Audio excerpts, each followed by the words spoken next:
moi je dis que la communauté internationale, elle est là, et elle est composée d'États qui a des intérêts, et les intérêts parfois sont là. Mais je veux dire, la situation de l'hypothèse, quand on voit l'hypothèse, une autre hypothèse pessimiste, c'est que vous avez dit tantôt qu'il y a le général Mangou à qui il a donné un grade récemment. Il a donné beaucoup de grades. Ce monsieur était colonel au début, lorsque le général Doué, lieutenant-colonel. Il était lieutenant-colonel. Lorsque le général Doué, qui était le chef d'état-major et qui avait tenté de faire un coup, il était colonel seulement. Colonel. Très rapidement, il a été général de brigade. Rapidement, général de division. Et il est maintenant général de corps d'armée. Bon, quand on fait ça aux militaires, Oufoué avait pratiqué la même politique vis-à-vis des militaires. Il leur donnait beaucoup d'argent, les salaires étaient hors normes, personne ne contrôlait tout ça. Mais quand on a fait ça aux forces loyalistes, il y a d'un côté maintenant les forces nouvelles. Quelle est leur position dans le pays aujourd'hui? C'est un point d'interrogation. Avant donc la déclaration du coup-feu, nous on a suivi là-bas, le général Mangou a pris la parole pour dire essayons d'augmenter la sécurité dans le pays. Et on a fait déployer et les forces nationales, les FANSI, vers le nord, où ils n'avaient pas beaucoup d'accès, et les autres sont descendus vers le sud. Ils sont à Abidjan actuellement. Avec, qu'est-ce qui va se passer? Leur chef, qui est le Premier ministre Soro, a pris fait et cause pour Ouattara. Qu'est-ce qui va se passer ces jours-ci? Je ne sais pas. Donc, la situation est complexe, et ça peut déboucher sur n'importe quoi. Et comme le professeur l'a dit. Toutes les hypothèses sont envisageables. Je voudrais dire quand même qu'il faut tirer quelques conclusions. D'abord, la première conclusion, sauf situation exceptionnelle, la facilitation a au moins pris fin. Je ne dirais pas échoué. La facilitation comparée a pris fin avec ce que nous sommes en train d'observer. Une nouvelle crise est née. Il va falloir régler cette crise-là. Il faut prendre en considération les choses de manière très objective. Et évidemment, Gbagbo a quelques cartes en main. Voyez-vous, l'une des solutions qui pourrait l'inspirer, c'est de se faire retirer gentiment le pouvoir par quelqu'un et de remettre tout le monde sur le même tapis, de dire, bon, on va repartir pour les élections. La Côte d'Ivoire, quelle que soit la situation, meilleure ou pire, relance une période de transition. Pas tout à fait démocratique, mais transition de quelque chose. N'est-ce pas? Et effectivement, encore une fois, à cet égard-là, toutes les hypothèses, on peut spéculer à l'infini, mais toutes les hypothèses ne conduisent pas à une sorte de lumière, n'est-ce pas, pour la Côte d'Ivoire et pour l'Afrique. Et je voudrais ajouter pour finir à cet égard que l'une des, j'allais dire, des raisons suivant lesquelles les États ouest-africains en dehors du Nigeria ne réagissent pas, à mon sens, ce sont des questions stratégiques, c'est en relation avec la forte communauté ouest-africaine en Côte d'Ivoire. Il est trop facile pour les Ivoiriens maintenant de prendre le coucou. Enfin, l'étranger est beaucoup plus visible que les Ivoiriens. Voilà, ils sont des otages. Quels que soient les pays, ils sont les otages de cette situation. Et c'est pour cela. Et Gbagbo compte là-dessus. Il regarde, il observe. Quel chef d'État africain, en tout cas d'Afrique de l'Ouest, aura le courage. Moi, j'ai une anecdote à raconter très rapidement pour montrer comment les communautés ouest-africaines, c'est-à-dire les États ne peuvent rien dire. J'étais allé donc pour l'observation des élections. Mais je suis journaliste aussi. L'observateur, généralement, ne dit rien. Mais le journaliste, au moins, c'est notre curiosité. Qu'est-ce qui se passe au-delà de ce que l'on nous montre?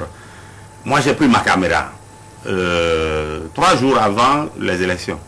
Et je suis allé au plateau pour manger à locaux avec un de nos compatriotes, qui est membre du SAP-Sénat par ailleurs. Et nous étions là, à pied, à quelque part de notre hôtel. Et je demande là, Cet endroit que j'avais connu il y a 20 ans n'était pas là. C'est presque un marché et avec des vendeurs, des gens qui crient. Et je demande comment on appelle dans le coin ce quartier. On me dit c'est la Sorbonne. Vous savez ce que c'est la Sorbonne? C'est le lieu où les forces patriotiques, les forces de Gbagbo viennent tous les matins, tous les jours de la semaine, et ils viennent tenir des discours enflammés contre les étrangers, contre la France en l'occurrence. Et donc j'ai dit, ah, c'est ici la Sorbonne? Bien, je prends ma caméra et naïvement, je mets à tirer quelques photos. Et mais, ce qui est quand même bizarre dans notre profession, parce qu'avant de tirer la photo de quelqu'un, il faut lui demander la permission. Mais le lieu me semblait tellement ouvert. J'étais venu, j'avais acheté le cassette, le CD, et je me suis dit, il n'y avait rien. Et mal m'en a pris. Quelqu'un est venu m'arracher la caméra. Ce n'est pas la fin, le fin mot de l'histoire, c'est ce qui rejoint ce que vous venez de dire. Il a arraché la caméra, et il dit, mais vous faites quoi ici? Et j'ai dit, non, je suis observateur où ça? C'est un observateur qui prend des photos comme ça. Et j'ai dit, non, et je cherchais des yeux mon compatriote. Je ne l'ai pas vu. Non, il n'a pas détalé. Il cherchait ça dans le cours. Mais rapidement, pour aller très vite, moi, ils m'ont entouré, ils m'ont encerclé, la foule venait de plus belle, et je me suis trouvé dans une situation intenable. Ma caméra a été prise, et j'étais là. On m'a dit, allez voir notre président. On m'a tiré vers un immeuble désaffecté, insalubre, il n'y avait même pas de lumière. Et puis, je parle. Entre-temps, mon compatriote est arrivé parce qu'on lui a dit, et votre ami là, il a des problèmes. Il est venu, et qu'est-ce qu'il a dit? Et il a essayé de me tirer d'affaire que nous sommes des observateurs, qu'on n'a rien. Et voilà, quelqu'un s'est levé pour dire, vous là, c'est votre accent qui vous a sauvé. Votre accent béninois, togolais ou béninois. Nous avons un accent, hein. Quand nous parlons de français. Nous pensons que nous avons le meilleur accent en Afrique, mais c'est faux. Nous avons un accent lié au fond à toutes les langues que nous parlons. Et ce qui nous gêne là, c'est les Maliens et les Burkinabés.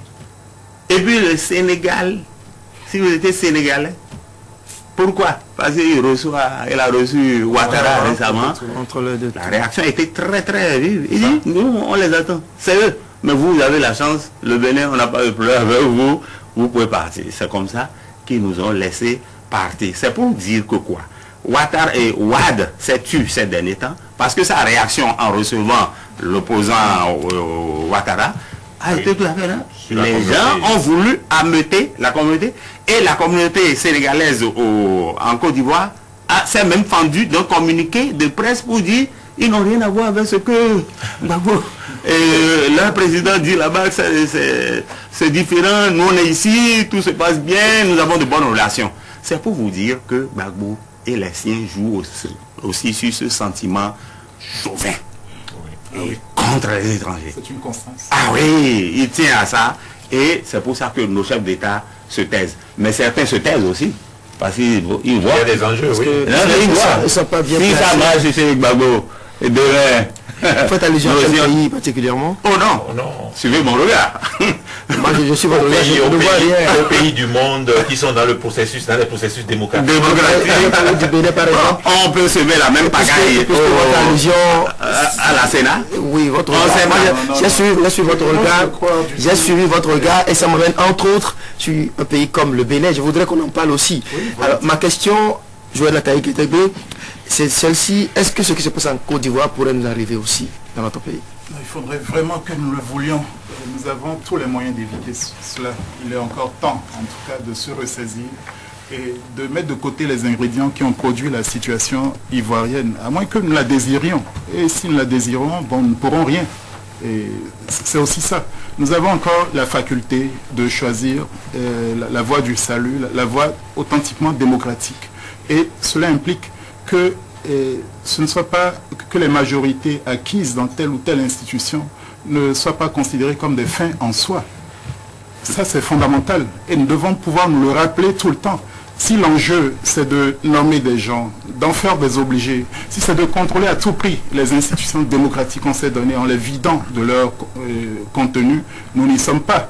Et nous n'allons pas laisser faire. Et une des leçons essentielles à tirer de la situation ivoirienne, et elle est valable universellement, je l'adresse, enfin je voudrais que les partis politiques la partagent. Il est essentiel de se faire représenter dans les bureaux de vote, d'être constant, d'être présent, je veux dire, à toutes les étapes d'un processus électoral, de sorte à détenir concurremment l'information avec les institutions chargées de trancher en dernier ressort. Si c'était le cas en Côte d'Ivoire, nous ne serions pas là aujourd'hui à légitimer Gbagbo et Ouattara, je voulais dire. Il a fallu aussi que le camp Ouattara s'organise pour ne pas se faire voler sa victoire. Il a fallu ça pour rendre le hold-up difficile. Et autrement, nous ne pourrions qu'entériner ce que malheureusement nous voyons en Côte d'Ivoire. Cette vigilance a permis à Alpha Condé d'être aujourd'hui président de la Guinée. Pas exactement. Parce que si ce n'était pas aussi réveillé... Il y a d'autres facteurs, en Guinée.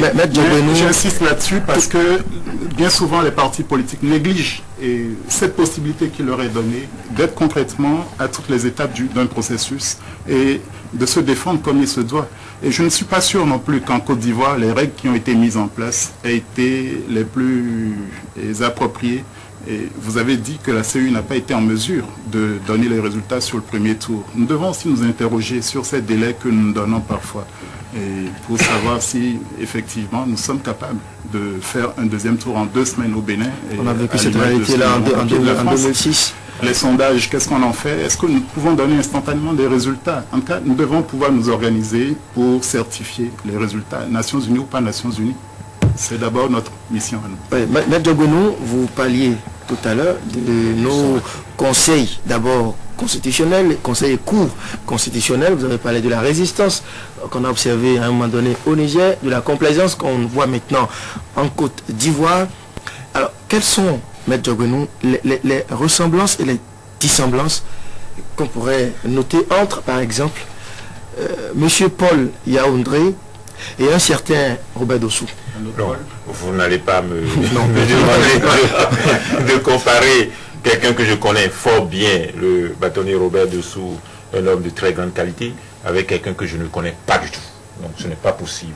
Mais je peux quand même relever que le tout, il ne suffit pas d'avoir des juridictions constitutionnelles. Mais il faut encore que les animateurs aient le sens de leurs prérogatives et de la nation et des enjeux, des intérêts du pays. Ça, c'est une constance. Et on n'a pas attendu ce qui, malheureusement, arrive à la Côte d'Ivoire pour conclure cela. Ce qu'il faut quand même dire, c'est que, encore une fois, toutes les hypothèses ont été renversées.